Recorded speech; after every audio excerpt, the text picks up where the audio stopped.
अस्सलाम वालेकुम। हमारे मदारिस के जो फुजला हैं वो इल्म का एक ऐसा समंदर हैं जिसकी गहराई का मुकाबला आज की यूनिवर्सिटियां भी नहीं कर सकती। लेकिन अक्सर एक सवाल हमारे नौजवान उलमा को परेशान करता है।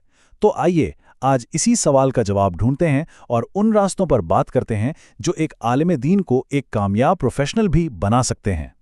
तो चलें ज़रा गहराई में उतरते हैं और इस बुनियादी फ़िक्र को समझते हैं जो बहुत से फुजला को आज दरपेश है। ये सवाल अक्सर जहनों में घूमता है कि क्या मदरसे की तालीम के बाद हम आज की इस जदीद दुनिया के प्रोफेशनल मैदानों में कदम रख सकते हैं। देखिए, ये कोई मामूली सवाल नहीं है, ये बहुत अहम है और इसका जवाब ही आगे के मुस्तकबिल की राहें खोलता है।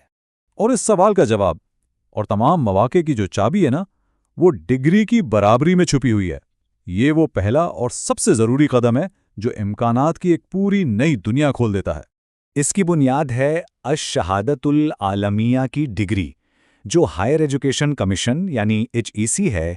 वो इस डिग्री को बाकायदा तौर पर MA इस्लामियात और अरबी के बराबर तस्लीम करता है।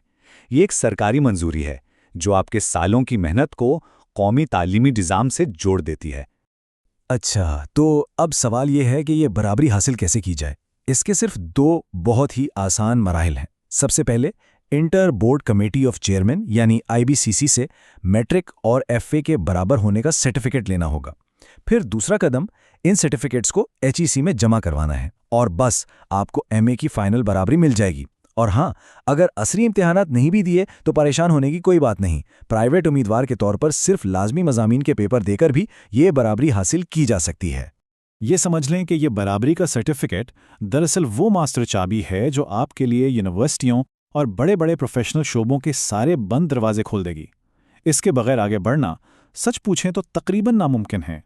तो जब ये दरवाज़ा खुल जाता है तो फिर कौन कौन से शानदार शोबे आपका इंतज़ार कर रहे हैं। आइए इन 4 बेहतरीन कैरियर फील्ड्स पर एक नज़र डालते हैं जहां एक आलिम दीन के महारत की आज सबसे ज़्यादा ज़रूरत है। सबसे पहला और तेज़ी से मकबूल होता शोबा है इस्लामिक बैंकिंग और फाइनेंस का। इस वक्त पूरी दुनिया में शरिया कंप्लायंस की मांग में बहुत इजाफा हो रहा है। ख़ास तौर पर अगर आप मुफ्ती हैं या फ़िक्र में महारत रखते हैं तो आप छोटे मोटे कोर्सेज़ के बाद बैंकों में बतौर शरिया एडवाइज़र एक बहुत ही शानदार कैरियर बना सकते हैं। दूसरा शोबा है कानून का। अल-शहादतुल आलमिया की बुनियाद पर 3 साला या 5 साला LLB में दाखिला लिया जा सकता है। ज़रा सोचें, एक आलिम जब वकील या जज बनता है तो वो इस्लामी और मुल्की कानून दोनों की समझ-बूझ के साथ मुआशरे को कितना बेहतरीन इंसाफ फराहम कर सकता है। तीसरा रास्ता सिविल सर्विसेज यानी CSS और PMS का है। क्या आपको अंदाज़ा है कि CSS के इम्तिहान में इस्लामियात और अरबी के जो इख्तियारी मज़ामीन हैं वो आपको टॉप पोजीशंस तक पहुंचा सकते हैं। आपकी गहरी इल्मी समझ आपको दूसरे उम्मीदवारों पर एक वाज़ेह बरतरी देती है। इस तरह ब्यूरोक्रेसी में जाकर निज़ाम की इस्लाह का हिस्सा बन सकते हैं। और चौथा शोबा है तालीम व तहकीक का।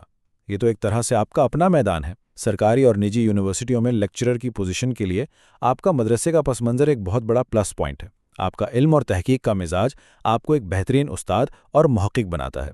इन शोबों में दाखिल होना तो एक बात है, लेकिन इनमें कामयाबी के झंडे गाड़ने के लिए कुछ जदीद महारतों की भी ज़रूरत होगी।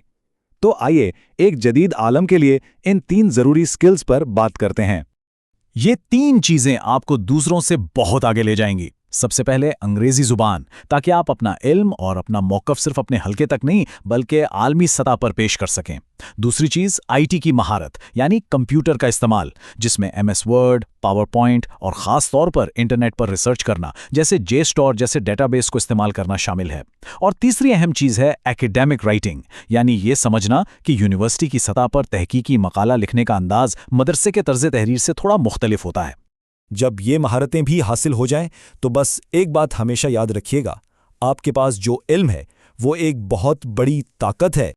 आपका इल्म एक नूर है, इसे सिर्फ मदरसे की दीवारों तक महदूद मत रखिए, इसे आज की यूनिवर्सिटियों के बड़े बड़े ऐवानों तक लेकर जाइए। यकीन कीजिए, दुनिया आपकी और आपके इस इल्म की मुंतज़िर है। और जाते जाते एक सवाल सबके लिए छोड़े जा रहा हूँ। एक आलिम की मुनफरिद अखलाकी और फ़िक्री तरबियत आज के जदीद पेशों को अंदर से कैसे बदल सकती है, इस पर ज़रूर सोचिएगा।